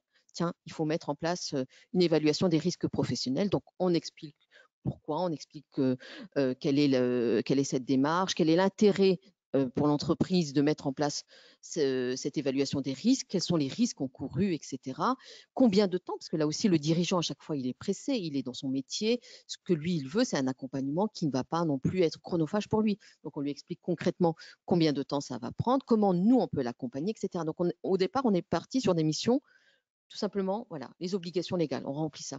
Et de là, ces obligations-là, ça nous a permis justement d'identifier des choses qui vont permettre aux dirigeants de faire que ces ressources humaines soient un levier de la performance, de la transformation, etc. Donc là, on est sorti un petit peu des sentiers traditionnels pour proposer des missions nouvelles. Et on a réussi à les séduire, donc y compris des métiers où ils ont toujours pris l'habitude de fonctionner de cette façon, parce que ça a toujours bien fonctionné, de proposer quelque chose de nouveau. Certains sont partants, donc on essaye. Et puis effectivement, il y a des choses qui vont bien marcher, des choses moins bien. Et puis, c'est le temps qui va faire que certaines, on va les renforcer, les consolider, les transformer et les proposer au plus grand nombre. Et puis d'autres qui marchent moins bien, qu'on va mettre un peu de côté ou abandonner tout simplement. Mais effectivement, il faut oser. C'est le terme d'ailleurs qu'on retrouve dans cet exposé, dans cet atelier. Il faut oser. Il n'y a pas de bonne ou mauvaise idée. il y aura toujours que des bonnes idées. On a toujours l'objectif d'accompagner le dirigeant. Donc, tout ce qu'on pourra proposer, ça sera que des bonnes choses. Ensuite, des choses qui vont être plus rentables, qui vont perdurer, puis des choses qui vont moins durer. Et puis, bon, on a essayé, on peut toujours la mettre de côté, dans quelques années, la ressortir. Une petite remarque sur ce que disait Rania. En fait, on s'aperçoit que quand on se lance dans la démarche, il y a deux choses qu'on constate à peu près systématiquement. On commence tout près de la mission, le cœur de mission, que ce soit en comptable, en fiscal ou en social, etc. Et puis petit à petit, au fur et à mesure que l'expérience arrive, on ose franchir une frontière supplémentaire. C'est des cercles concentriques et en fait, on s'aperçoit que de plus en plus, on s'éloigne du métier de base. Vous avez commencé par faire des contrats de travail ou des choses comme ça. Vous en êtes à faire des RH externalisés. Donc, on voit bien qu'au fur et à mesure, on s'est éloigné du cœur de métier réglementaire. La deuxième chose, c'est que le paradoxe que j'aime beaucoup dans ces nouvelles missions, c'est qu'on les met en place bien souvent, dans 90% des cas, parce qu'on a peur d'avoir une perte d'activité et donc d'avoir des collaborateurs sans activité, voire même de devoir se séparer de certains collaborateurs parce qu'on n'a plus de travail pour eux. Et quand on lance la démarche, assez rapidement, dans les mois qui viennent, on a le problème inverse, c'est-à-dire qu'il faut recruter des collaborateurs parce que ça développe des missions et ça développe le chiffre d'affaires. Alors, malheureusement, il est 20 et je ne sais pas comment on va faire pour la suite. Donc, ouais, je vais être rapide sur mon témoignage pour qu'on puisse répondre aux questions parce que c'est important. On va dire que j'ai fait dans mon cabinet, donc moi, je m'occupe d'un cabinet, on est 13, 14, 15. Je suis la seule expert comptable. Donc, j'ai fait une démarche beaucoup moins structurée que Gagna. Je l'ai commencé en 2015 et je voulais absolument proposer un outil de pilotage à mes clients, à peu près 200 clients.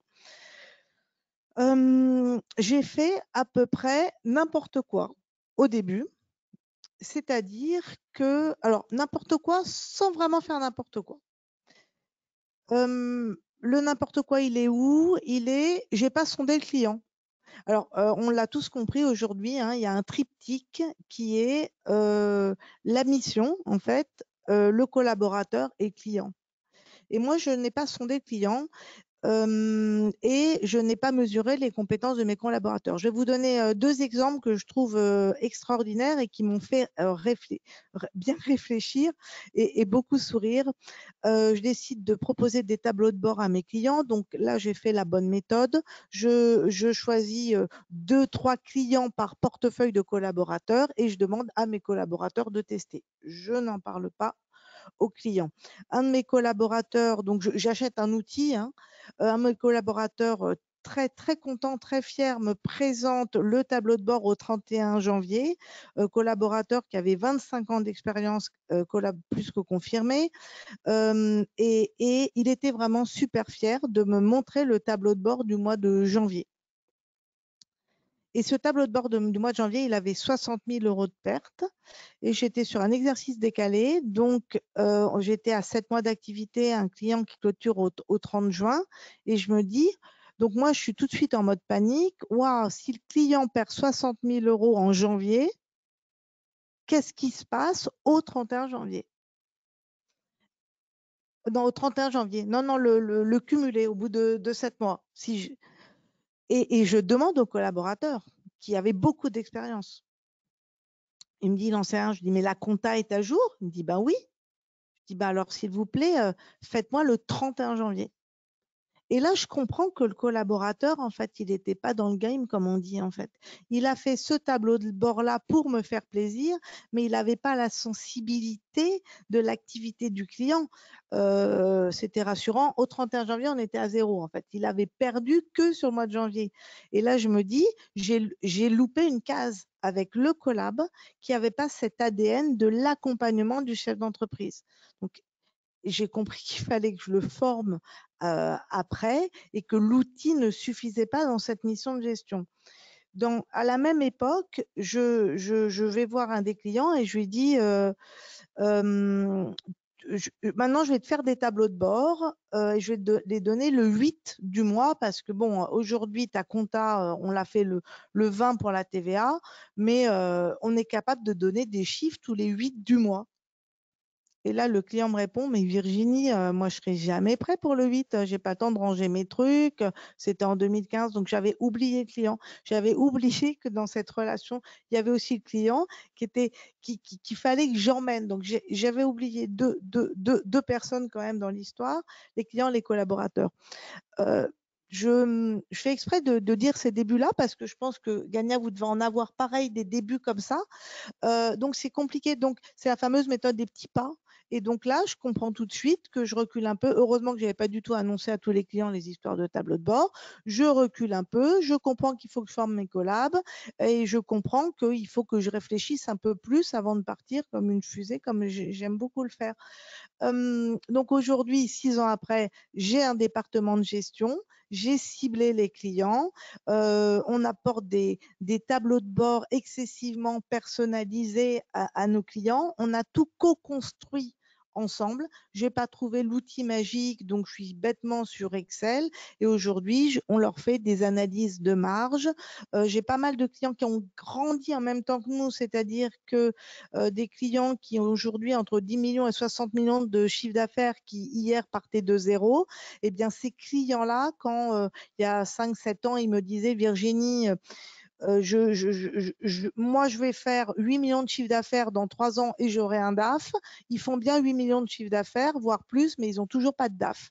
Et je ne voulais pas qu'ils aient de DAF parce que je trouvais ça vexant pour moi que ce client-là puisse imaginer que je ne sois pas à la hauteur de l'accompagner en gestion. Donc aujourd'hui, on l'accompagne en gestion. Il y a évidemment beaucoup de discussions. La troisième oreille, elle est tout le temps présente parce que le client ne sait pas ce qu'il veut. En fait, c'est à nous de décrypter. Il nous balance des faits comme ça. Et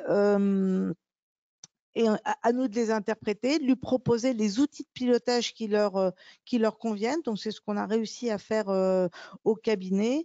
Mais bon, donc ce témoignage pour vous dire que, bon, il me reste encore pas mal de progrès à faire, mais pour vous dire qu'évidemment, on tombe, c'est vraiment la méthode des petits pas. Et si on s'arrête au premier échec, enfin, on va tous les avoir, ces échecs, on les a tous eus, donc il faut continuer, il faut former les collabs, il faut savoir où on va, et puis être à l'écoute évidemment des clients, et puis on pense aller tout droit, on ira peut-être un peu à gauche, et puis après on ira un peu à droite, et puis finalement on va plus tout droit, on va à l'ouest, en fait, on va aller où la mission et le client vont nous guider, mais de toute manière, pour aller quelque part, il faut décider d'y aller. Et peut-être qu'on n'ira pas où on a décidé, mais on va quelque part. Alors, c'est peut-être un peu perché. Il y a des questions. Je vais vous donner la parole sur les... je vais déjà répondre aux questions. Tu veux nous les dire? Alors, il y avait des questions sur l'ECF, je crois. Alors, quelle fourchette de tarif? Alors, juste une seconde. Oui. Alors, si vous voulez, quand vous êtes sur l'application Slido, donc je vais peut-être même remettre voilà, à vous la parole. Quand vous êtes sur Slido, vous retapez comme mot de passe, comme code AT2, et vous allez dans Q et A, donc ça veut dire questions et réponses, et vous allez là-dedans pour poser les questions si vous le souhaitez, et on les reçoit en temps réel, donc n'hésitez pas à poser toutes les questions que vous voulez. Quelle fourchette de tarif? Je ne vais pas prendre ma casquette de vice-présidente de l'ordre, je vais vous dire bêtement ce que j'ai fait dans mon cabinet, que j'ai trouvé pas mal et que j'ai testé depuis 3 semaines et que je fais tester par un de mes collaborateurs qui m'a vendu 2 ECF qui était super content. J'ai inventé le 13e mois. On est tous souvent chez nos clients au forfait mensuel et j'ai proposé un 13e mois. Et je pense que c'est pas mal. 13e mois pour les petits dossiers. Après, il y a des gros dossiers avec des grosses difficultés. Et là, je serai à l'heure. Les grosses difficultés, ça peut être des clients. Alors, là, je vous parle que du 13e mois quand on a la mission de saisie comptable.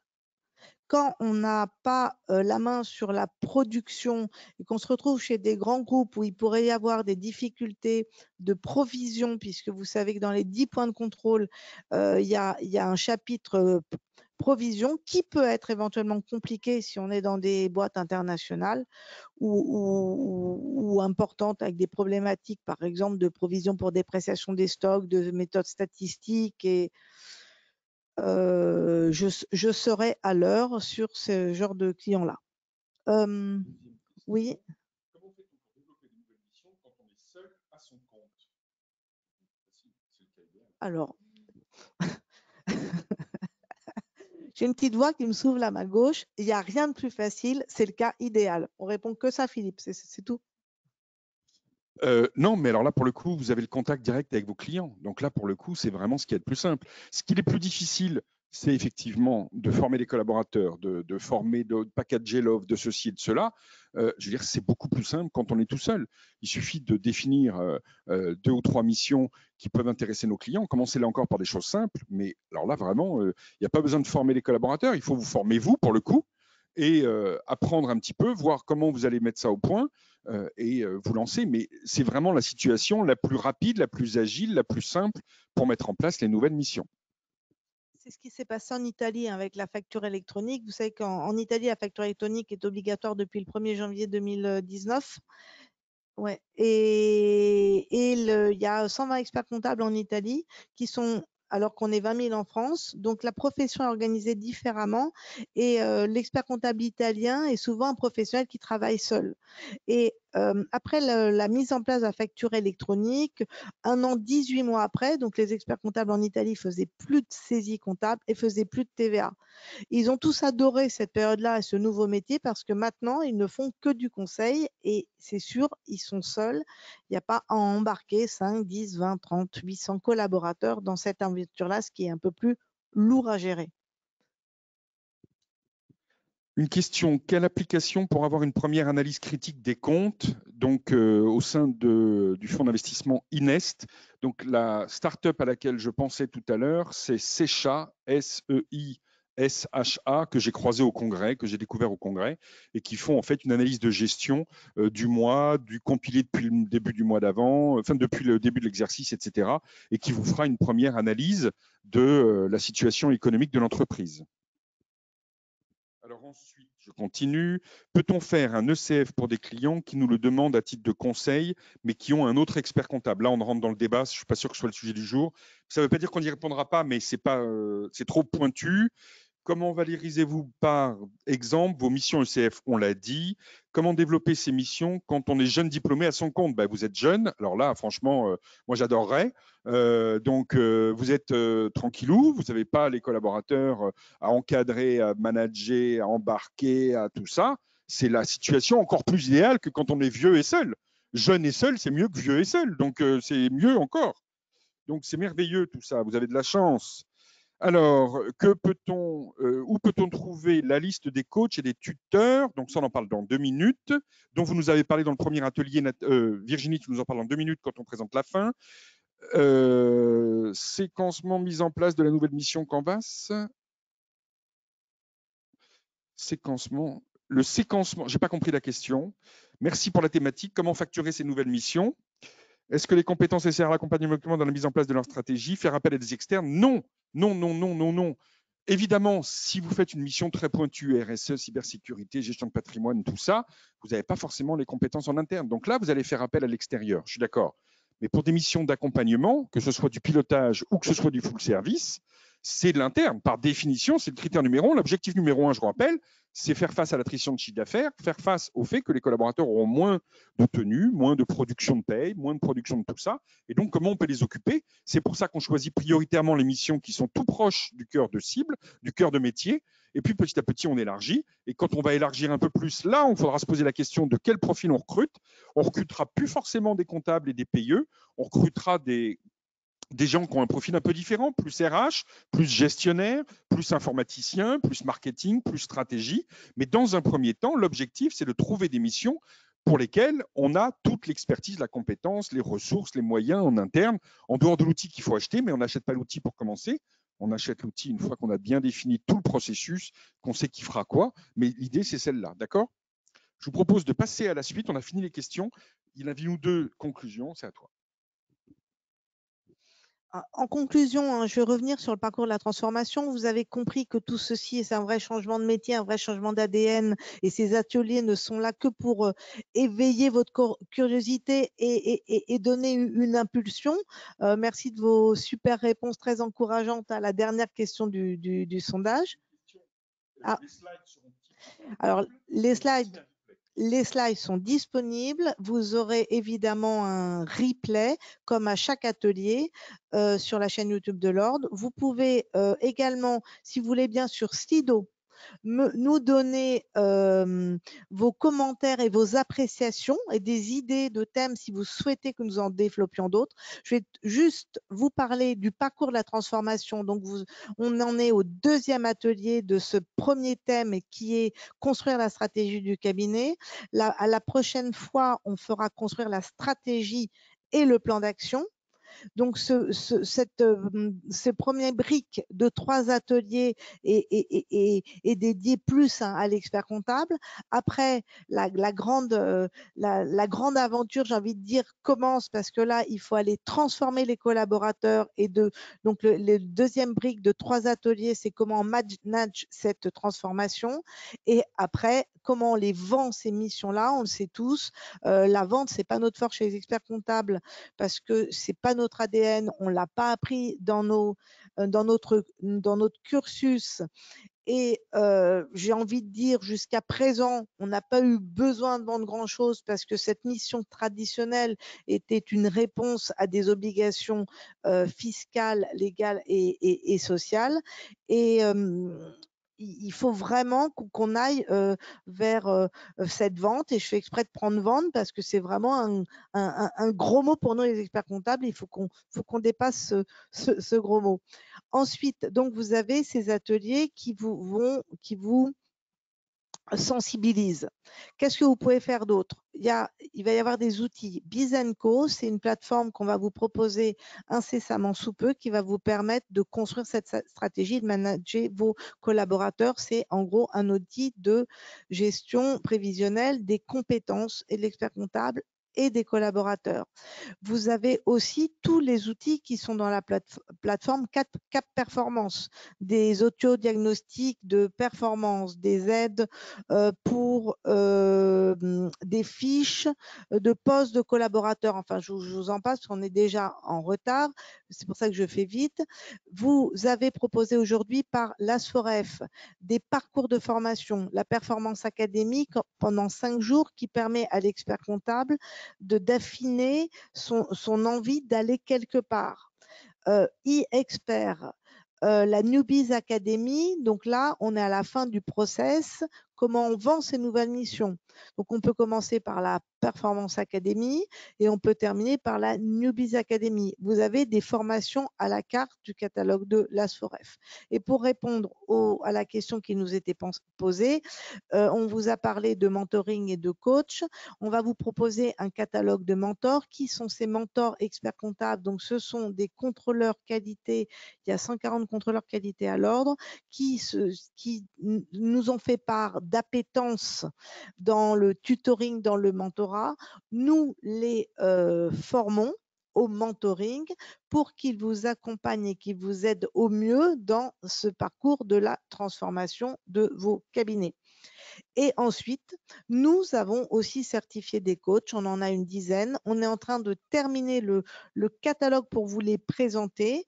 Donc, vous pouvez vous faire aider dans cette démarche par aussi des coachs qui seront présentés par l'ASFOREF. J'en ai terminé pour le parcours de la transformation. Peut-être un petit mot? Gagna, non, c'est bon, Philippe? Je crois qu'il reste encore une diapo pour le prochain rendez-vous. Voilà. Prochain rendez-vous, donc le troisième volet de notre parcours. Ce sera sur construire sa stratégie et le plan d'action du cabinet, donc qui sera animé par Virginie, Jean-François Marvaux et une consoeur qui viendra là encore partager son expérience sur le sujet. Je crois que c'est Stéphanie Laporte. Et donc, ce sera le mardi 9 novembre. Je vous rappelle que vous êtes les bienvenus sur place. Vous avez la chance d'avoir un café, des croissants quand vous arrivez le matin, donc c'est merveilleux.